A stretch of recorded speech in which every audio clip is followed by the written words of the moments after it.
Hello प्यारे बच्चों, कैसे हैं आप लोग। आई होप बहुत अच्छे होंगे और क्लासेस को एंजॉय कर रहे होंगे। आज आप लोगों का मध्यकालीन भारत का इतिहास से प्रैक्टिस सेशन है और आज के प्रश्न बहुत ही शानदार हैं। सारे प्रश्नों को ध्यान से देखना है और उसको सॉल्व करना है। अगर कोई भी क्वेश्चन आपके लिए नया हो तो बिल्कुल भी चिंतित मत होइएगा, बल्कि उसको गंभीरता से ध्यान से सुनिएगा। आगामी एग्ज़ाम में आपको बहुत मदद मिलेगा। हालांकि आपका मध्यकालीन भारत का इतिहास ख़त्म हो गया है। अगर आपने गंभीरता से पढ़ा होगा तो सारे क्वेश्चन आपके लिए बहुत आसान होंगे, और अगर गंभीरता से नहीं पढ़ा है तो प्रैक्टिस सेशन को गंभीरता से देखिएगा ताकि आप लोगों के सारे पॉइंट क्लियर हो जाएं। तो चलिए बच्चों, देखते हैं आज का आपका पहला प्रश्न। और पहला प्रश्न है, इन यात्रियों में से कौन इटली से था और जिसने 15वीं शताब्दी में विजयनगर राज्य की यात्रा की थी। तो बताएंगे बच्चा लोग, इनमें से कौन सा यात्री था जो इटली का निवासी था और वो 15वीं शताब्दी में विजयनगर राज्य की यात्रा भी किया था। पहला ऑप्शन है निकितिन, दूसरा ऑप्शन है फाहियान, तीसरा ऑप्शन है वर्नियर और चौथा ऑप्शन है निकोलो कोंटी। बहुत ही शानदार प्रश्न है, एग्ज़ाम में बार बार आया हुआ है। तो फटाफट उत्तर दीजिएगा कि कौन सा यात्री था जो कि आपका इटली का है और 15वीं शताब्दी में जिसने विजयनगर साम्राज्य की यात्रा की है। तो याद रखेंगे बच्चों, आपका सही आंसर क्या हो जाएगा। उम्मीद है कि आप सभी को इसका उत्तर समझ में आ रहा होगा और बहुत आसानी से आप लोग इसका उत्तर दे सकते हैं।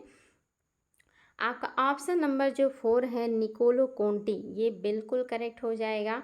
यही आपका इटली का यात्री है और 15वीं शताब्दी में इसने विजयनगर साम्राज्य की यात्रा की है और उसके बारे में बहुत ही विस्तृत विवरण दिया है। और ये भी याद रखेंगे, जब ये विजयनगर साम्राज्य में आया था तो वहाँ के शासक कौन थे।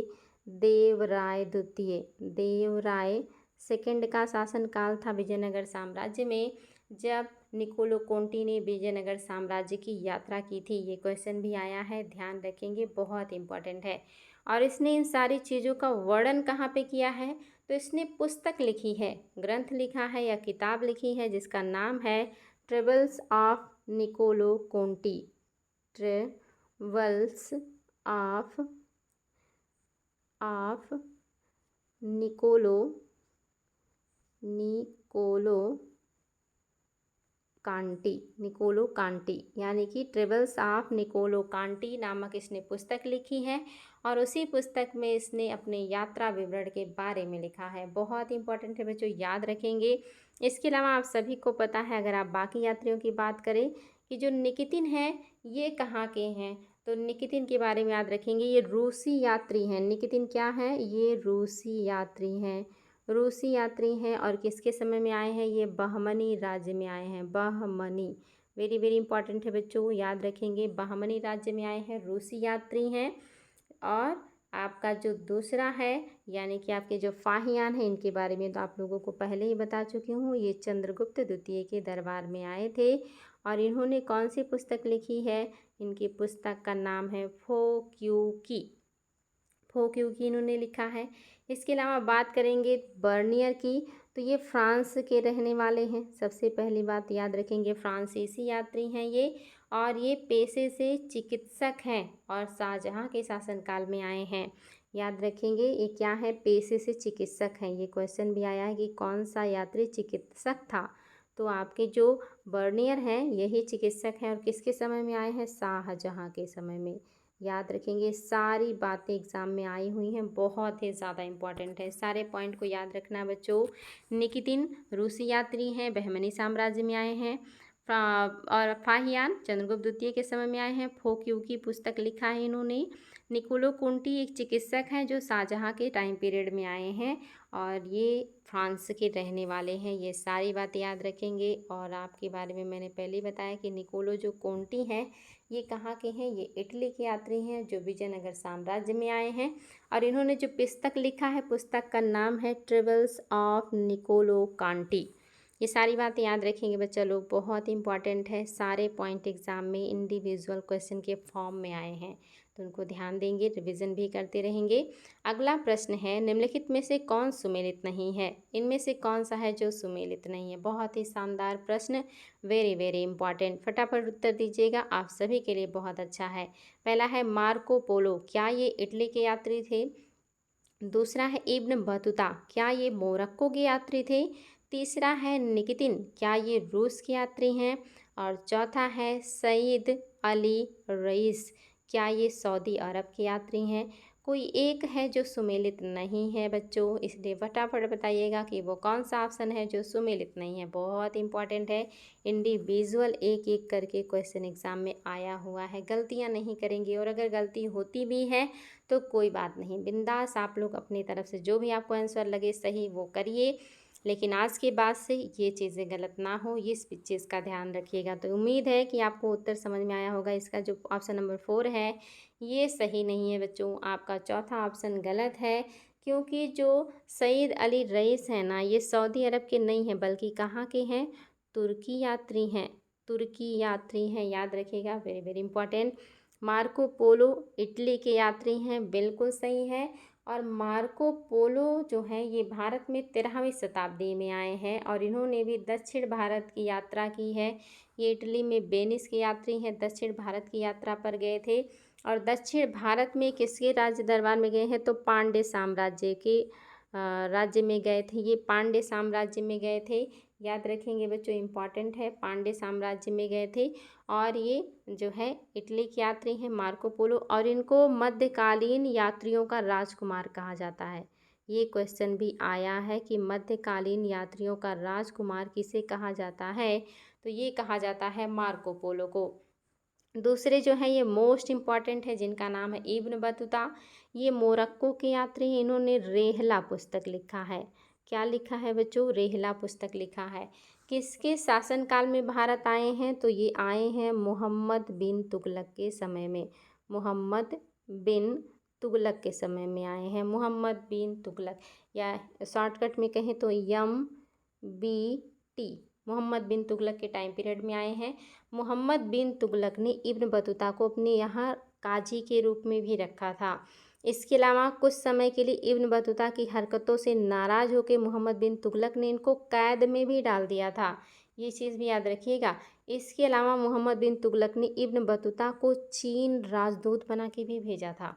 ये सारे पॉइंट एग्जाम में आए हैं, याद रखिएगा बच्चों, बहुत ही ज़्यादा इंपॉर्टेंट है कि इब्न बतूता कहाँ का था, कौन सी पुस्तक लिखी थी, किसके शासनकाल में आया था, किसको मोहम्मद बिन तुगलक ने अपने यहाँ काजी बनाया था, किसने दिल्ली के डाक व्यवस्था का विस्तृत विवरण दिया था, ये सारी बातें इब्न बतूता के बारे में याद रखिएगा, बहुत ही शानदार है। नेक्स्ट जो है निकितिन, निकितिन के बारे में मैंने आपको पहले ही बताया था कि ये कहाँ के हैं, रूसी यात्री हैं, ये बहमनी साम्राज्य में आए हैं। और ये बहुत ही ज़्यादा इम्पॉर्टेंट है आप लोगों के लिए, इसको याद रखिएगा, वेरी वेरी इंपॉर्टेंट सारी बातें। आपका चौथा ही सुमेलित नहीं था बच्चों, बाकी सारी चीज़ों को आपको ध्यान देना है। चलिए देखते हैं हमारा अगला प्रश्न, और ये प्रश्न भी बहुत ही अच्छा है। निम्नलिखित में से कौन सुमेलित नहीं है, आपको यहाँ भी यही बताना है कि कौन सा सुमेलित नहीं है, और बहुत आसान है आप सभी के लिए, इसका उत्तर आप लोग बड़े आसानी से दे सकते हैं, क्योंकि ये बहुत ही नॉर्मल सा क्वेश्चन है, लेकिन बहुत इम्पॉर्टेंट है। अगर नहीं पढ़ा है तो हो सकता है मुश्किल हो, लेकिन आप लोग चूँकि पढ़ चुके हैं तो आप लोगों के लिए मुश्किलें नहीं होनी चाहिए। बताएंगे बच्चा लोग, किताबुल हिंद क्या अलबरूनी का है? दूसरा, क्या रेहला इब्न बतूता की है? क्या हुमायूं नामा अबुल फजल ने लिखा है? क्या पादशाहनामा लाहौरी का है? कोई एक है जो सुमेलित नहीं है, और आपको वही बताना है।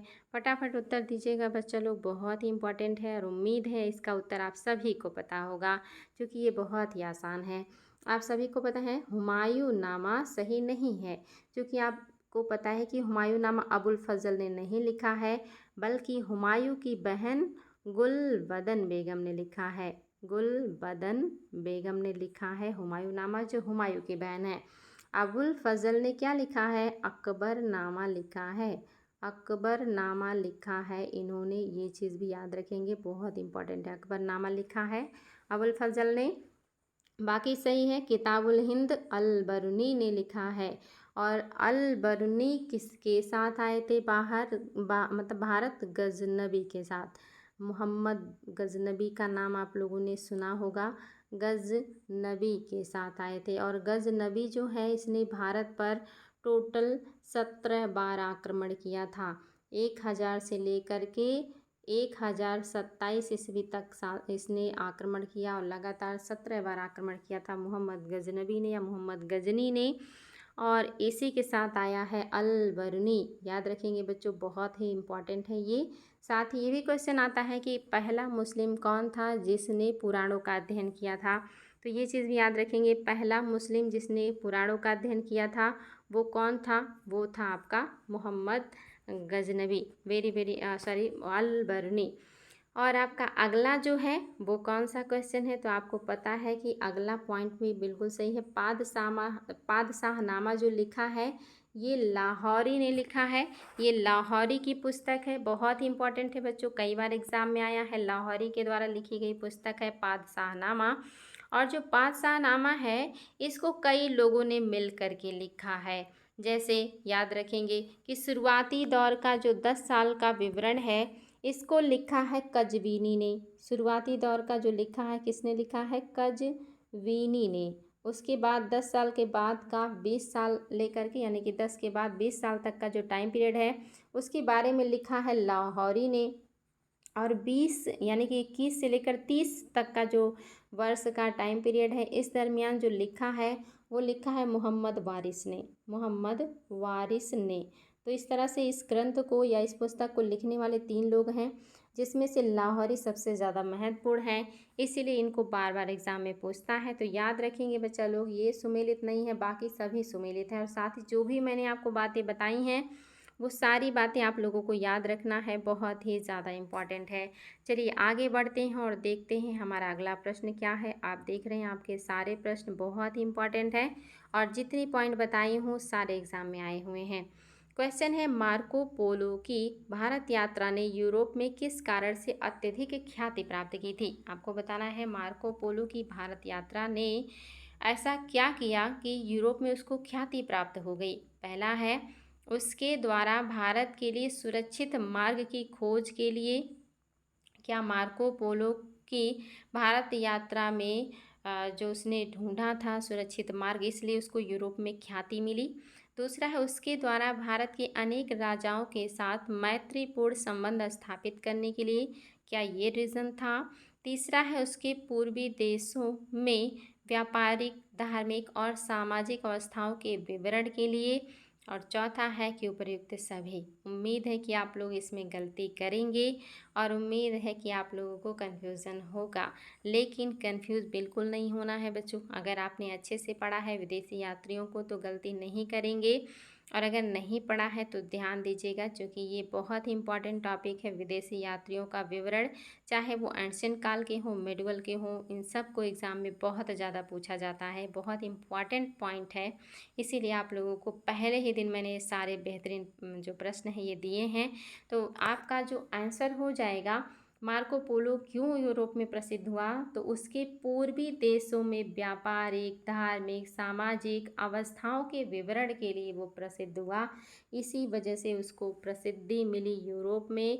याद रखिएगा, बहुत ही ज़्यादा इम्पॉर्टेंट है ये सारे पॉइंट आप लोगों के लिए, और ये बार बार रिवीजन भी करते रहिएगा ताकि आप लोगों को ये सारी चीज़ें याद रहें। चलिए देखते हैं बच्चा लोग हमारा अगला प्रश्न, और अगला प्रश्न भी देखिए बहुत अच्छा है और आपको कूट की सहायता से उत्तर देना है। क्वेश्चन है, भारत भ्रमण पर आए यात्रियों के बारे में निम्नलिखित कथनों पर विचार कीजिए। पहला है, हेरात के अब्दुल रज्जाक समरकंदी दिल्ली तथा दौलताबाद का भ्रमण किया। क्या यह बात सही है कि हेरात के जो निवासी हैं अब्दुल रज्जाक, इन्होंने दिल्ली और दौलताबाद का भ्रमण किया था। दूसरा, इब्न बतूता दिल्ली तथा दौलताबाद दोनों का विस्तृत लेखा उपलब्ध कराता है। क्या ये बात सही है। तीसरा, फ्रांसवा बर्नियर के अनुसार मुगल भारत में भूमि में कोई निजी संपत्ति नहीं थी। क्या ये बात सही है कि मुगल के टाइम पीरियड में भारत में किसी भी व्यक्ति का भूमि पर निजी संपत्ति यानी कि निजी अधिकार नहीं था, यानी कि पूरा का पूरा लैंड शासक के अधीन हुआ करता था। तो आपको बताना है बच्चा लोग, ऑप्शन आपके सामने है। पहले में है केवल पहला, दूसरे में पहला, दूसरा, तीसरा, तीनों, और आपका 3 में है पहला, तीसरा, और 4 में है दूसरा और तीसरा। तो फटाफट उत्तर दीजिएगा बच्चा लोग। उम्मीद है आप लोगों को कूट समझ में आ गया होगा और आपके सामने ऑप्शन भी है, आपने ऑप्शन को ध्यान से सुना भी है और आप बहुत आसानी से उत्तर दे सकते हैं। तो बताएंगे बच्चा लोग कौन सा है जो सही है। बहुत आसान और बहुत ही शानदार प्रश्न। अगर आपने अच्छे से पढ़ा है और ध्यान दिया है कि कौन सा यात्री कब आया और किसके टाइम पीरियड में आया है, तो याद रहे कि जो हेरात का अब्दुल रज्जाक है, ये दिल्ली दौलताबाद का विवरण नहीं देता है, बल्कि ये दक्षिण भारत में आया है। 1442 से 43 के आसपास इसने भारत की यात्रा की है और उस समय शासन कर रहे थे विजयनगर साम्राज्य में देवराय द्वितीय। याद रखेंगे बच्चों, कौन था? देवराय सेकंड थे। एग्ज़ाम में आया हुआ है, इसलिए बहुत इंपॉर्टेंट है। अब्दुल रज्जाक के समय विजयनगर साम्राज्य में देवराय द्वितीय शासन कर रहे थे और अब्दुल रज्जाक ने उत्तर भारत में नहीं बल्कि दक्षिण भारत में भ्रमण किया था और दक्षिण भारत की चीज़ों का बहुत ही विशद विवरण दिया था, इसलिए आपका पहला गलत हो गया। अब आप देखिए बच्चों, अगर पहला गलत हो गया तो पहला भी नहीं होगा, दूसरे में भी पहला है इसलिए ये भी नहीं होगा, तीसरे में भी पहला इसलिए तीसरा भी नहीं होगा, यानी कि आपका बचा क्या? दूसरा और तीसरा ऑप्शन। तो दूसरा तीसरा बच्चों बिल्कुल सही है। इब्न बतूता दिल्ली और दौलता के बाद के बारे में बहुत ही विस्तृत विवरण देता है। आपको पता है कि मोहम्मद बिन तुगलक के समय में आया है, उनके दरबार में कई वर्षों तक रहा है, तो निश्चित तौर पे विस्तृत विवरण ये देगा ही देगा। और तीसरा भी सही है कि जो फ्रांसवा बर्नियर है, इन्होंने मुग़ल भारत के बारे में कहा कि भारत में भूमि का स्वामित्व शासक का, उस पर किसी भी व्यक्ति का अधिकार नहीं है, निजी संपत्ति नहीं है भूमि, बल्कि ये राजा की भूमि है। तो दोनों बातें सही हैं, यानी कि दूसरा तीसरा सही है बच्चों। ऑप्शन नंबर 4 बिल्कुल करेक्ट है। चलिए देखते हैं अगला प्रश्न। वेरी इजी क्वेश्चन और आप लोगों के लिए बहुत ही बढ़िया, आसान और बहुत ही शानदार प्रश्न। फटाफट उत्तर दीजिएगा, गलत नहीं करेंगे, क्योंकि अभी मैं इसको सॉल्व करा चुकी हूँ। क्वेश्चन है, बादशाहनामा का लेखक निम्नलिखित में से कौन है? तो आप सभी को मैंने बताया कि बादशाहनामा के लेखक कौन हैं। क्या वो अब्दुल हमीद लाहौरी हैं, या अबुल फजल हैं, या शाहजहाँ हैं, या सादुल्ला खां हैं? आप सभी को पता है कि बादशाहनामा जो है इसको 3 भागों मतलब 3 व्यक्तियों ने लिखा है। शुरुआती 10 साल कजबीनी ने, 10 से 20 के टाइम पीरियड को लाहौरी ने, 20 से 30 का जो टाइम पीरियड है उसको मोहम्मद वारिस ने लिखा है। और ऑप्शन में आपके सामने दिया है अब्दुल हामिद लाहौरी, तो ये उत्तर आपका हो जाएगा करेक्ट और आप लोगों को इसमें कोई कन्फ्यूज़न नहीं होना चाहिए। अगला प्रश्न बहुत ही बढ़िया है और ये है, यात्रा वृत्तांत मोहम्मद बिन तुगलक के शासनकाल के बारे में कौन सा व्यक्ति है जिसने अपनी यात्रा वृत्तांत में मोहम्मद बिन तुगलक के बारे में बहुत ही गहराई से जानकारी प्रदान किया है? पहला है इब्न बतूता का रेहला, दूसरा है फ्रांसवा बर्नियर का travels in the Mughal empire, और तीसरा है निकोलो मनुची का ट्रेवल्स दी, नहीं ये नहीं होगा बच्चों, यहाँ पे होगा आपका ये ट्रेवल्स दी मुगल नहीं होगा, बल्कि यहाँ पे होना चाहिए था आपका, इसको ध्यान दीजिएगा, ये थोड़ा सा मिसप्रिंट हुआ है। स्टोरियो डी मोगोर, यहाँ पे क्या होगा? स्टोरियो, स्टोरियो, स्टोरियो डी या दी मोगोर, मोगोर बहुत इंपॉर्टेंट है बच्चों, ये रचना बहुत इंपॉर्टेंट है। हालांकि यहाँ लिखी हुई प्रत्येक रचना बहुत इंपॉर्टेंट है, सबको याद रखिएगा।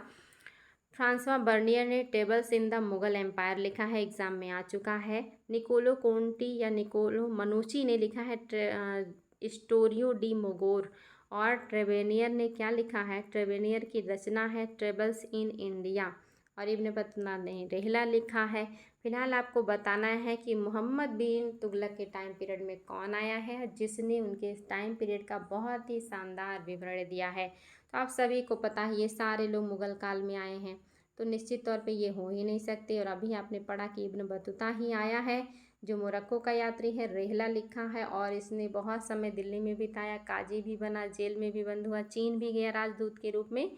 तो आपका पहला ही बिल्कुल करेक्ट है बच्चों, इसमें कोई डाउट आप लोगों को नहीं होना चाहिए। देखिए आपके सामने और भी एक प्रश्न है और ये भी आपको बताना है कोड की सहायता से। प्रश्न बहुत ही शानदार है बच्चों और आप लोगों को फटाफट उत्तर दे देना है। आपको बताना है कि निम्नलिखित में से कौन सा सुमेलित है, निम्नलिखित में से कौन सा सुमेलित है, आपको ये बताना है। और ये काफ़ी शानदार है, उम्मीद है कि आप लोग इसका उत्तर दे सकेंगे। आपका पहला ऑप्शन है अब्दुल वाहिद बेलग्रामी, क्या इन्होंने हक़ैक़ ये हिंदी लिखा है। दूसरा है नक्शवी, क्या इन्होंने कोक शास्त्र लिखा है। तीसरा है औरंगजेब, क्या इनके टाइम पीरियड से फतवा आलमगीरी संबंधित है। और चौथा है गुलबदन बेगम, क्या इन्होंने हुमायूं नामा लिखा है। तो बताएंगे बच्चा लोग आपका कौन सा है जो कि सही सुमेलित है। और ये आपके लिए काफ़ी इम्पॉर्टेंट है। अगर नया है तो इसको बार बार रिवीजन कीजिएगा और याद रखिएगा। यहाँ पे कही हुई सारी बातें सही हैं, उपरोक्त सभी बिल्कुल सही है। गुलबदन बेगम ने हुमायूं नामा लिखा है। औरंगजेब के टाइम पीरियड से फतवा ये आलमगीरी संबंधित है। नक्शवी का कोक शास्त्र है और अबुल वाहिद बिलग्रामी का हिकायकी हिंदी है। तो याद रखेंगे बच्चों, सभी सही है। आपको नए नए चीज़ें जानने को मिल रही होंगी तो बिल्कुल ध्यान से चीज़ों को देखिएगा, बहुत इंपॉर्टेंट है। आप लोगों के भविष्य में ये बहुत मदद करेगा। क्वेश्चन है निम्नलिखित में से कौन सा सुमेलित नहीं है। बहुत आसान है, आप सभी को इसका उत्तर पता होगा। कौन सा है जो सुमेलित नहीं है, फटाफट उत्तर दीजिएगा बच्चों। ये सारी चीज़ें पढ़ा चुकी हूँ इसलिए आप सभी को ये पता होगा। और आप लोग बिंदास उत्तर देने का प्रयास कीजिए, सीखिए और अपने नॉलेज को बढ़ाइए। पहला है विज्ञानेश्वर, क्या इन्होंने मिताक्षरा लिखा है। दूसरा है फ़खरुल्लाह खान, क्या इन्होंने नील दर्पण लिखा है। तीसरा है मलिक मोहम्मद जायसी, क्या इन्होंने पद्मावत लिखा है। और चौथा है कल्हड़ राज तरंगड़ी, क्या कल्हड़ ने राज तरंगड़ी लिखा है। इसमें से कोई एक है जो सुमेलित नहीं है और बाकी तीनों सुमेलित हैं। और आप सभी को पता है वो कौन सा है जो सुमेलित नहीं है। तो ऑप्शन नंबर 2 आपका सही नहीं है। फ़खरुल्लाह खां का नील दर्पण नहीं है बच्चों, बल्कि इनकी जो रचना है वो है राग दर्पण। क्या है, राग दर्पण, बहुत ही बढ़िया है। याद रखिएगा, ये सुमेलित नहीं, बाकी सुमेलित है। विज्ञानेश्वर ने मिताक्षरा लिखा है, बिल्कुल सही है। मलिक मोहम्मद जायसी का पद्मावत है, इसमें कोई डाउट नहीं, आपको पता ही है। ये पद्मिनी और उनके जो पति हैं राजा रतन सिंह, उनकी कहानी है इसमें। और कल्हड़ की राज तरंगड़ी है जिसमें कश्मीर का इतिहास मिलता है, ये भी आप लोगों को पता है, पहले ही बता चुकी हूँ। और ये एग्ज़ाम में कई बार आया हुआ प्रश्न है। तो याद रखेंगे बच्चों, आपका दूसरा नहीं सुमेलित है, बाकी सारे सही सुमेलित हैं। आगे बढ़ेंगे और देखेंगे हमारा अगला प्रश्न क्या है। और ये प्रश्न भी काफ़ी अच्छा है। क्वेश्चन है तूती नामा के रचनाकार कौन थे। तूती नामा के रचनाकार कौन थे बच्चों। पहला है फिरदौसी, दूसरे हैं बरनी, तीसरा है निज़ामुद्दीन औलिया, चौथा है जिया नक्शवी। तो फटाफट उत्तर दीजिएगा। उम्मीद है कि आपके लिए ये क्वेश्चन नया भी हो सकता है, लेकिन कोई बात नहीं, आपको जो भी सही उत्तर लगे आप उसको टिक कीजिएगा। बाद में आपको सही उत्तर पता चल जाएगा और उसको याद कर लीजिएगा। तो याद रखेंगे बच्चों, बहुत इम्पॉर्टेंट है। जिया नक्शवी जो है यही आपका सही उत्तर हो जाएगा, जिया नक्शवी। और जिया नक्शवी के बारे में याद रखेंगे, ये दिल्ली सल्तनत में पहले व्यक्ति हैं जिन्होंने संस्कृत कथाओं का फारसी में अनुवाद किया है। इसको याद रखेंगे बच्चों, बहुत ही इम्पॉर्टेंट है। इन्होंने क्या किया है, ये जो है पहले ऐसे व्यक्ति हैं जिन्होंने क्या किया है, बहुत इम्पॉर्टेंट है। सल्तनत काल के पहले व्यक्ति जिन्होंने संस्कृत कथाओं का फारसी में अनुवाद किया, संस्कृत कथाओं का फारसी में अनुवाद किया है इन्होंने। साथ ही इन्होंने जो तूती नामा है ये लिखा है, और एक इसके टाइम पीरियड में लिखा है फिरोज शाह तुगलक के टाइम पीरियड में। उस समय फिरोज शाह का शासन था और फिरोज शाह तुगलक के टाइम पीरियड में इन्होंने लिखा है तूती नामा। जिया नक्शवी, बहुत ही इम्पॉर्टेंट सारे तथ्य थे। चलिए हम अगला प्रश्न देखते हैं। विजयनगर के विषय में विस्तृत विवरण प्रस्तुत करने वाले अब्दुल रज्जाक समरकंदी का संबंध किस देश से था। फटाफट उत्तर दीजिएगा बच्चा लोग कि अब्दुल रज्जाक का संबंध किस देश से था, वो किस देश का था और विजयनगर साम्राज्य में आया था। ये सारी चीज़ें हम पहले ही पढ़ चुके हैं, लेकिन ये था कहाँ का, क्या ये ईरान का था, इराक का था, हेरात का था या इटली का था। इम्पॉर्टेंट है, एग्ज़ाम में कई बार आया है। तो फटाफट उत्तर दीजिएगा, गलती नहीं करेंगे। याद रखेंगे, पहले भी बता चुकी हूँ, 15वीं शताब्दी में ये विजयनगर साम्राज्य में आए हैं और इन्होंने बहुत ही बढ़िया विवरण दिया है विजयनगर साम्राज्य का। ये हेरात के निवासी थे। हेरात यानी कि अफ़गानिस्तान। हेरात का मतलब अफ़गानिस्तान, आप सभी को पता है अफ़गानिस्तान। और अगर बात करेंगे फारस का तो उसमें आपके फारस के खाड़ी के आसपास के जो देश हैं वो आ जाएंगे। तो ये कहाँ के हैं? हेरात के हैं। अगला है आपका निम्नलिखित युग्मों पर विचार कीजिए। यात्री हैं और भारत की यात्रा का समय दिया हुआ है और पूछ रहा है कि कौन सा युग्म है जो सुमेलित नहीं है। बहुत ही शानदार प्रश्न है, आप सभी को इसका उत्तर पता होना चाहिए, आपने पढ़ा होगा इनके बारे में। पहला है अल बरूनी, क्या ये 12वीं शताब्दी में भारत आए थे? दूसरे हैं इब्न बतूता, क्या ये 13वीं शताब्दी में भारत आए थे? तीसरे हैं फ्रंकवा बर्नियर, क्या ये 11वीं शताब्दी में भारत आए थे? बहुत ही शानदार प्रश्न है बच्चों और आप सभी को इसका उत्तर पता होगा। अगर आपको पता है किसके टाइम पीरियड में आए हैं ये, तो बहुत आसानी से उत्तर बता सकते हैं और आप सभी को इनके बारे में मैं बता ही चुकी हूँ। ऑप्शन पहले में है केवल पहला सही है, दूसरे में केवल पहला दूसरा सही सुमेलित नहीं है, तीसरे में है कि केवल तीसरा सुमेलित नहीं है और चौथे में है कि तीनों सुमेलित नहीं है। तो बताइए कौन सा सुमेलित नहीं है? आप सभी को पता है अल बरूनी मोहम्मद गजनबी के साथ में आए हैं। गजनबी ने 1000 से लेके 1027 तक आक्रमण किया, यानी कि कौन सा टाइम पीरियड होगा? 11वीं शताब्दी होगा, यानी कि 12वीं नहीं बल्कि 11वीं शताब्दी होगा। पहला तो सुमेलित नहीं है। अब पहला अगर हट गया तो आप देखिए ये भी गया, ये भी गया और ये भी गया। अब बचा है मात्र 3, यानी कि तीसरा भी देख लेते हैं, यानी कि अच्छा यहाँ पे सुमेलित नहीं है पूछ रहा है ना, तो हम ये ट्रिक नहीं लगाएंगे। यानी कि चलो और देखते हैं हम लोग कि पहला गया, तो चूँकि सुमेलित नहीं है बताना है तो पहला तो सुमेलित नहीं है तो निश्चित हो गया, यानी कि तीसरा हट जाएगा। यानी कि पहला आपका केवल पहले में भी है, बी में है और चौथे में भी है, यानी कि अभी हमें और मेहनत करना है। दूसरा है इब्न बतूता 13वीं शताब्दी में आया था। इब्न बतूता आप सभी को पता है कि मोहम्मद बिन तुगलक के टाइम पीरियड में आया है और वो टाइम पीरियड 1300 से ऊपर का है। 1300 जो है 25-21 से लेकर के 51 तक लगभग उनका टाइम पीरियड था जो मोहम्मद बिन तुगलक है, और उन्होंने मतलब 1300 से 51 के आसपास तक इन्होंने शासन किया। तो जाहिर सी बात है कि वो 13वीं नहीं बल्कि कौन सा होगा? वो 14वीं शताब्दी होगा। 13 के बाद का जो टाइम पीरियड होता है उसको 14वीं शताब्दी में लेते हैं। तो आपका ये भी सुमेलित नहीं है, यानी कि ये भी सुमेलित नहीं है। अब आपका ये भी हो सकता और ये भी हो सकता है, ये तो बिल्कुल ही नहीं होगा और ये भी नहीं होगा। चलिए तीसरा भी देख लेते हैं। फ्रांकोआ बर्नियर 11वीं शताब्दी में आए थे। अभी आपने पढ़ा कि बर्नियर जो है ये शाहजहाँ के टाइम पीरियड में आए हैं। शाहजहाँ औरंगजेब का टाइम पीरियड आप सभी को पता है कि ये जो है कब का टाइम पीरियड है? तो 1600 प्लस का टाइम पीरियड है, क्योंकि शाहजहाँ जो है ये बाद के समय में है। अपने पिता जहांगीर के बाद इनका टाइम पीरियड आया है निश्चित तौर पे, तो ये 1600 से प्लस में है। और अगर ये 1600 से प्लस में है तो जाहिर सी बात है 17वीं शताब्दी हो जाएगी। ये 11वां नहीं होगा बल्कि क्या हो जाएगा? 17वीं शताब्दी हो जाएगी। तो आपका तीनों जो है वो सुमेलित नहीं है। आपका उत्तर जो है ये 4 हो जाएगा, तीनों सुमेलित नहीं है। उम्मीद है समझ में आया होगा बच्चों। अगला प्रश्न भी देखिए बहुत ही बढ़िया है। अल बर्नी और इब्न बतूता एग्ज़ाम में बहुत ही ज़्यादा पूछा जाता है, लगभग सभी एग्ज़ाम में यहाँ से क्वेश्चन बनते ही बनते हैं। तो क्वेश्चन है अल बर्नी द्वारा रचित किताब उल हिंद के संदर्भ में निम्नलिखित कथनों पर विचार कीजिए। पहला है यह अरबी भाषा में लिखी गई है, क्या किताब उल हिंद अरबी भाषा में लिखा गया है? दूसरा, सामान्यतः इसके प्रत्येक अध्याय की शुरुआत एक प्रश्न से किया गया है, क्या ये बात सही है? तीसरा, इसमें अल बर्नी ने खगोल तथा मापतंत्र विज्ञान संबंधी विस्तृत जानकारी भी प्रदान किया है, क्या ये बात सही है? आपके सामने ऑप्शन है केवल पहला दूसरा, दूसरे में है दूसरा तीसरा, तीसरे में केवल तीसरा और चौथे में है कि सभी सुमेलित हैं।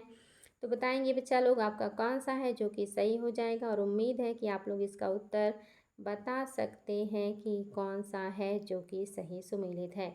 बहुत ही बढ़िया है, और अभी तक जो मैंने इनके बारे में बताया है उससे भी आप काफ़ी कुछ सही बता सकते हैं। तो उम्मीद है कि आप लोगों ने उत्तर प्राप्त कर लिया होगा। इसका सभी ऑप्शन सही है बच्चों। यह जो पुस्तक है ये अरबी भाषा में लिखा गया है, बिल्कुल करेक्ट है। और इसका जो किताब है किताबुल हिंद, इसमें 80 अध्याय है, याद रखिएगा 80 अध्याय है। और प्रत्येक अध्याय की शुरुआत प्रश्न से होती है, जैसे एनसीईआरटी में शुरू होता है प्रश्न से छोटे क्लास में, वैसा ही। और तीसरा भी सही है कि अलबर्नी ने खगोल का, माप तौल का, विज्ञान का, इन सभी के बारे में विस्तृत अध्ययन किया। साथ ही इसने यहाँ के धार्मिक ग्रंथों का, दर्शन का, त्योहारों का, खगोल, विज्ञान, रीति रिवाज, प्रथाएं, सामाजिक जीवन, भार तौल, माप विधियाँ, मूर्ति कला, कानून और बहुत सारी चीज़ों का इसने अध्ययन किया था। भारत के जो बहुत सारे महत्वपूर्ण धार्मिक ग्रंथ हैं, पुराण हैं और जो है खगोल है, चिकित्सा, इन सब के बारे में लगभग इसने अध्ययन किया। पुराणों का अध्ययन करने वाला पहला व्यक्ति था ये। तो ऑप्शन नंबर 4 सही है बच्चों, यानी कि सभी सुमेलित हैं, यानी कि सभी सही हैं। ये क्वेश्चन आज का सबसे आसान क्वेश्चन है और आप सभी को इसका उत्तर है पता, और फटाफट दीजिएगा उत्तर। बताइएगा इब्न बतूता जो है ये कहाँ का यात्री है, इसने कौन सी पुस्तक लिखी है और किसके शासनकाल में आया है। तो आप सभी को पता है रेहला जो है ये किसने लिखा है, ये इब्न बतूता ने लिखा है। और ये मोरक्को का यात्री है, आपको ये भी पता है। साथ ही आप ये भी जानते हैं कि मोहम्मद बिन तुगलक के टाइम पीरियड में आया था। ये मोहम्मद बिन तुगलक के साम्राज्य में काजी के रूप में रहा था। मोहम्मद बिन तुगलक ने कुछ समय के लिए इसको जेल में डाला था और इसको चीन में राजदूत के रूप में भी भेजा था। ये सारी बातें याद रखेंगे बच्चों। चलिए अगला प्रश्न भी इब्न बतूता से ही है। प्रश्न काफ़ी शानदार है, कोशिश कीजिएगा उत्तर देने का। क्वेश्चन है इब्न बतूता के संदर्भ में निम्नलिखित कथनों पर विचार कीजिए। उसने 14वीं शताब्दी के भारतीय समाज की जानकारियाँ दी हैं। उसका जन्म तंजियर में हुआ था। उसने अपने यात्रा वृत्तांत में लिखा कि राजमार्ग पूर्णतः सुरक्षित थे। बताएंगे बच्चा लोग कौन सा कथन है जो कि सही है। और ये आप लोगों के लिए कॉमन सेंस का प्रश्न है, एक ऑप्शन एलिमिनेट करेंगे उत्तर प्राप्त हो जाएगा। और आप सभी को पता है वो कौन सा ऑप्शन है जिसको आप लोगों को एलिमिनेट करना है। बहुत ही बढ़िया है और उम्मीद है आप लोगों ने उस वीक पॉइंट को पकड़ लिया होगा और आप इसको बहुत आसानी से सही कर सकते हैं। और आप सभी को पता है कि उसका ये तीसरा सही नहीं है कि यात्रा वृत्तांत में लिखा कि राजमार्ग पूर्णतः सुरक्षित थे, नहीं लूटपाट हुआ करता था राजमार्गों पर। इसलिए तीसरा अगर नहीं है तो आपका क्या हो जाएगा, पहला दूसरा करेक्ट हो जाएगा। उसने 14वीं शताब्दी में भारतीय समाज की जानकारी दी, अभी मैंने थोड़ी देर पहले बताया था 14वीं शताब्दी का है। और उसका जन्म मोरक्को के तंजियर में हुआ था, अच्छे परिवार में हुआ था, ये बात बिल्कुल सही है। तो पहला दूसरा सही है लेकिन तीसरा सही नहीं है, जो कि राजमार्गों पर लूटपाट की घटना हुआ करती थी, लुटेरे लोगों से सुरक्षित नहीं था राजमार्ग, इसलिए आपका तीसरा ऑप्शन गलत हो गया, बाकी बातें सही हैं। चलिए देखते हैं हमारा अगला प्रश्न। वाह, ये भी इब्न बतूता का है, काफ़ी फेवरेट टॉपिक है इब्न बतूता आयोग का। तो आपको बताना इसमें से कौन सा है जो इब्न बतूता के बारे में सही नहीं है। पहला, उसने दिल्ली के सुल्तान मोहम्मद बिन तुगलक की कला एवं साहित्य में के एक दयाशील संरक्षक के रूप में ख्याति से आकर्षित होकर दिल्ली की ओर प्रस्थान किया। दूसरा, वह मुल्तान और उच्छ के रास्ते दिल्ली पहुंचा। तीसरा, मोहम्मद बिन तुगलक ने उसे दिल्ली में काजी बनाया था। और चौथा, श्रीलंका में भी उसे काजी का पद प्रदान किया गया था। बताइए बच्चा लोग कौन सा है जो कि सही नहीं है। और सभी लोगों को इसका उत्तर पता होगा, उम्मीद है कि आप लोग गलत नहीं करेंगे और बिल्कुल सही जवाब देंगे। बहुत ही शानदार प्रश्न है बच्चों और आप लोगों को काफ़ी कुछ पता चल ही गया है, तो उसको तो आप बिल्कुल आसानी से सही कर सकते हैं। और आप सभी को पता है कि कौन सा है जो सही नहीं है। इसका चौथा ऑप्शन सही नहीं है। पहला तो बिल्कुल सही है कि उसने दिल्ली के सुल्तान मोहम्मद बिन तुगलक की कला, साहित्य और अन्य चीज़ों के बारे में उनकी रुचि को देखकर दिल्ली की ओर प्रस्थान किया था। और दूसरा भी सही है कि वो मुल्तान और उच्च होते हुए दिल्ली पहुंचा था। और तीसरा भी सही है, इसमें कोई डाउट नहीं कि वो मोहम्मद बिन तुगलक ने उसे दिल्ली का काजी बनाया था। चौथा क्यों गलत है बच्चा लोग, चौथा इसलिए गलत है क्योंकि वो श्रीलंका में काजी नहीं बना था, बल्कि वो दक्षिण भारत भी गया था। दक्षिण भारत में वो केरल के मालाबार तट होते हुए मालदीव चला गया था। मालदीव में वो लगभग 18 महीने तक काजी के रूप में काम किया था। याद रखेंगे बच्चों, यहाँ पे अगर श्रीलंका की जगह पे मालदीव होता तो सही हो जाता। मालदीव या मालदीव आप सभी को पता है कि भारत के पास का एक द्वीपीय देश है मालदीव, और ये श्रीलंका नहीं बल्कि मालदीव गया और वहाँ पे 18 महीने तक काजी के रूप में काम किया था, तो इसीलिए इम्पॉर्टेंट है। तो आप देख ही रहे हैं मोरक्को कहाँ अफ्रीकन कंट्रीज़, उत्तरी अफ्रीकन कंट्रीज़ है मोरक्को जो भूमध्य सागर के पास है, वहाँ से चल के ये पूरा यूरोपीय मतलब सॉरी ये अफ्रीकन कंट्रीज़ को पार करते हुए, अरेबियन कंट्रीज़ को पार करते हुए, मुल्तान उच्च होते हुए भारत में दिल्ली आता है। दिल्ली से ये दक्षिण में केरल के मालाबार तट होते हुए ये मालदीव में गया और वहाँ भी 18 महीने काजी के रूप में रहा। तो ऐसे व्यक्ति का यात्रा वृत्तांत कितना इम्पोर्टेंट होगा, आयोग निश्चित तौर पे क्वेश्चन पूछेगा ही पूछेगा ऐसे व्यक्तियों के बारे में। चलिए देखते हैं हमारा अगला प्रश्न बच्चों, और ये प्रश्न भी काफ़ी अच्छा है। आप सभी को प्रश्न सॉल्व करके अच्छा लग रहा होगा, क्योंकि आप लोगों को नॉलेज मिल रहा है। जहाँ से ज्ञान मिले वो उसको ले लेना चाहिए, क्योंकि ज्ञान सबसे बहुमूल्य चीज़ है। जितना ज्ञान होगा उतना ही आपके लिए अच्छा होगा। क्वेश्चन है, आपको सुमेलित करना है, यानी कि कौन सा जो सुमेलित है। क्या बारबोसा उत्तर भारत के समाज व व्यापार का वर्णन करता है। क्या ट्रेवेनियर भारत की तुलना ईरान और ऑटोमन साम्राज्य से करता है। क्या मनुची कभी यूरोप वापस नहीं गया और भारत में ही बस गया था। आपको बताना इनमें से कौन से हैं जो कि सही सुमेलित हैं। फटाफट उत्तर दीजिएगा बच्चों, इम्पॉर्टेंट है और उम्मीद है कि आप लोगों को इसका उत्तर पता होगा, गलतियां नहीं करेंगे। तो याद रखेंगे बच्चा लोग, इसमें कौन सा है जो कि आपका सही सुमेलित है। सबसे पहली बात तो आपको पता है कि जो बारबोसा हैं ये उत्तर भारत में नहीं बल्कि दक्षिण भारत में आए थे। दक्षिण भारत का भ्रमण किया, दक्षिण भारत के बारे में इन्होंने वर्णन किया हुआ है। इसलिए आपका पहला तो सही नहीं है। इस और आपका पहला अगर सही नहीं है तो आप देखिए पहला भी हट गया, दूसरा भी हट गया और चौथा भी हट गया। मात्र दूसरा तीसरा सही है। ट्रेवेनियर भारत की तुलना ईरान और ऑटोमन साम्राज्य से करता है, ये बिल्कुल सही है। और जो मनुची है ये इटली का है, और इटली का क्या है, ये चिकित्सक है। चिकित्सक है बच्चों, याद रखिएगा चिकित्सक है। कौन, मनुची, जो कहाँ का है, इटली का है। और ये भारत में ही रह गया, यानी कि यूरोप कभी भी वापस गया ही नहीं है, भारत में ही बस गया था। तो दूसरा तीसरा सही है बच्चों, याद रखिएगा, बहुत इंपॉर्टेंट है। लेकिन आपका पहला सही नहीं है, क्योंकि ये उत्तर भारत का नहीं बल्कि दक्षिण भारत का वर्णन करता है। चलिए देखते हैं हमारा अगला प्रश्न, और ये प्रश्न भी बहुत शानदार है। क्वेश्चन है, अल बर्नी द्वारा जाति व्यवस्था पर दिए गए विवरण के संदर्भ में निम्नलिखित कथनों पर विचार कीजिए। पहला है, जाति व्यवस्था के संबंध में ब्राह्मणवादी व्याख्या तथा अपवित्रता की मान्यता दोनों को स्वीकार किया। क्या उसने जाति व्यवस्था के संबंध में ब्राह्मणवादी व्याख्या को भी स्वीकार किया और अपवित्रता की मान्यता को भी स्वीकार किया। दूसरा, उसने भारतीय समाज को समझने के लिए वेदों, पुराणों, भागवत गीता, पतंजलि की कृतियाँ, मनुस्मृति आदि का अध्ययन किया।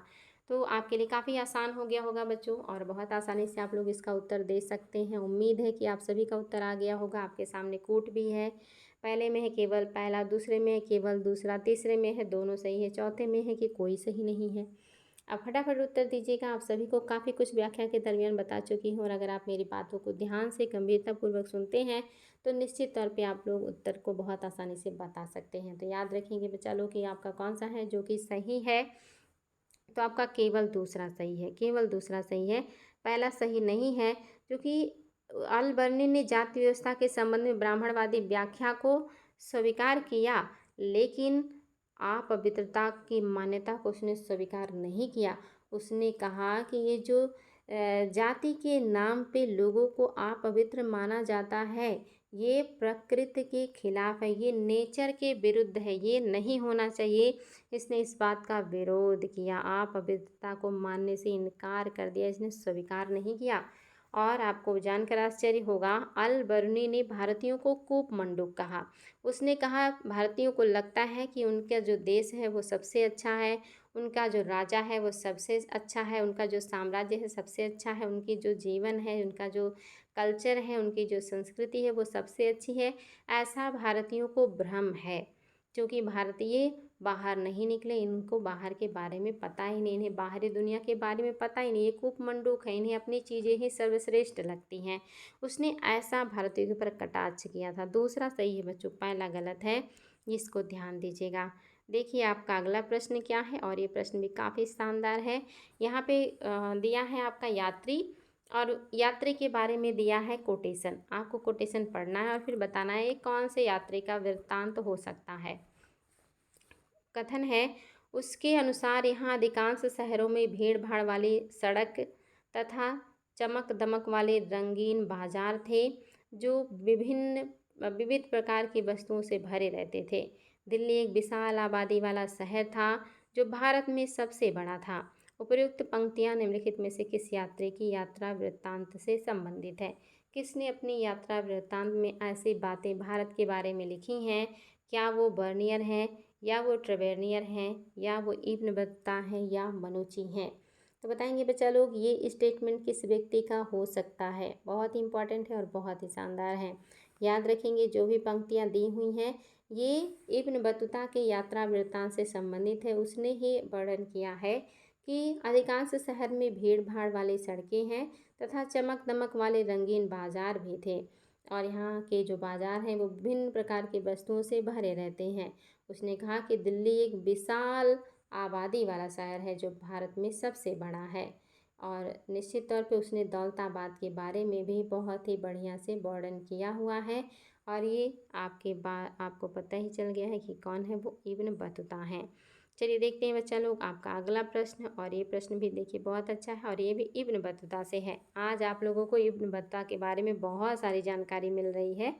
क्वेश्चन है, इब्न बतूता द्वारा भारत के विषय में किए गए वर्णन के संदर्भ में कौन सा कथन सही नहीं है? पहला है बाजार सामाजिक तथा आर्थिक गतिविधियों के केंद्र थे। दूसरा, भारतीय कृषि ने इतना अधिक उत्पादनकारी होने का कारण सुल्तानों द्वारा नहरों का निर्माण करवाकर सिंचाई की उचित व्यवस्था करना था। तीसरा है भारतीय माल की मध्य एशिया और दक्षिण पूर्व एशिया में मांग थी। चौथा, भारतीय सूती कपड़ा, महीन मलमल, रेशम, जरी तथा साटन का निर्यात किया जाता था। बताएंगे बच्चा लोग इब्न बतूता के हिसाब से कौन सा कथन है जो कि गलत है। बाकी तीन सही होंगे, कोई एक है जो सही नहीं है।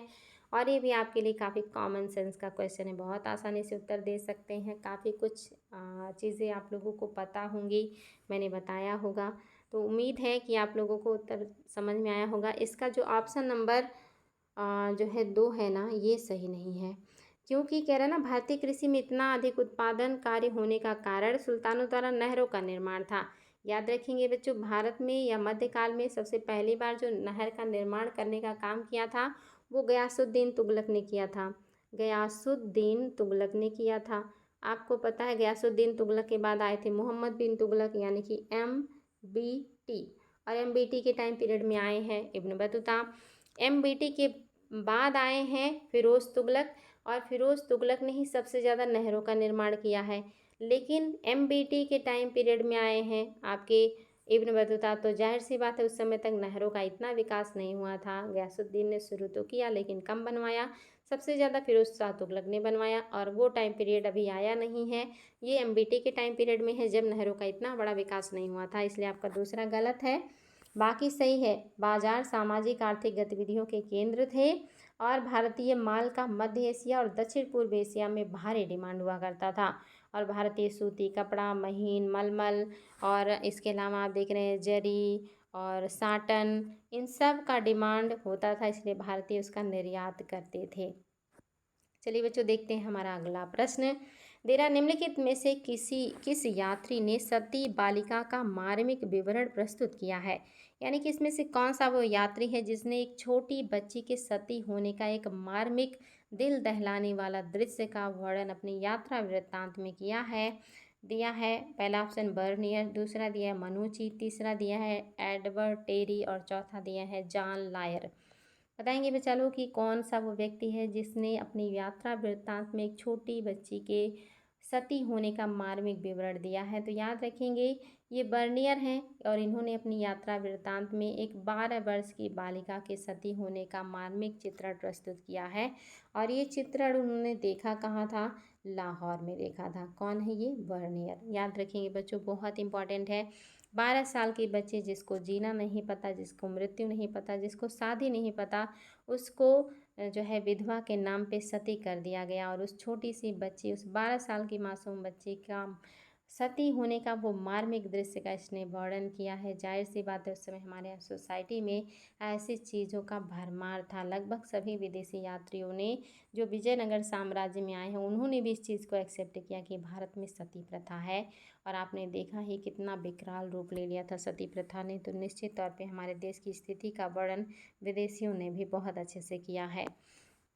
चलिए बच्चों, देखते हैं हमारा अगला प्रश्न, और ये भी है इब्न बतूता के बारे में। इब्न बतूता तथा विभिन्न यात्रियों द्वारा वर्णित महिलाओं की स्थिति के संदर्भ में कौन सा कथन सही है? यानी कि मध्यकालीन भारत में महिलाओं की स्थिति के बारे में लिखे गए उस समय के यात्रियों के द्वारा कौन सी बातें सही हैं?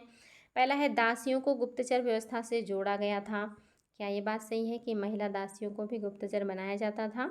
दूसरा, महिलाएं कृषि तथा कृषि के इतर होने वाले उत्पादन में महत्वपूर्ण स्थान रखती थीं। क्या महिलाएं कृषि और उसके अलावा जो उत्पादन होता था उसमें भी अपना महत्वपूर्ण स्थान रखती थीं? और तीसरा है, वे व्यापारिक गतिविधियों से भी जुड़ी हुई थीं। आपको बताना है बच्चा लोग कि कौन सी बातें हैं जो सही हैं। पहले में है केवल पहला, दूसरे में है पहला और दूसरा, तीसरे में है केवल तीसरा, और चौथे में है कि सभी बातें सही हैं। तो बताएंगे बच्चा लोग। कॉमन सेंस का भी क्वेश्चन है। आप सभी को पता है महिलाओं की स्थिति बहुत अच्छी तो नहीं थी, लेकिन हाँ, काम तो उनसे लिया ही जाता था जितना भी संभव हो पाता था, चाहे वो घर से संबंधित हो या बाहर से। भले ही आज़ादी ना हो जीने का, लेकिन काम तो उनसे लिया ही जाता था।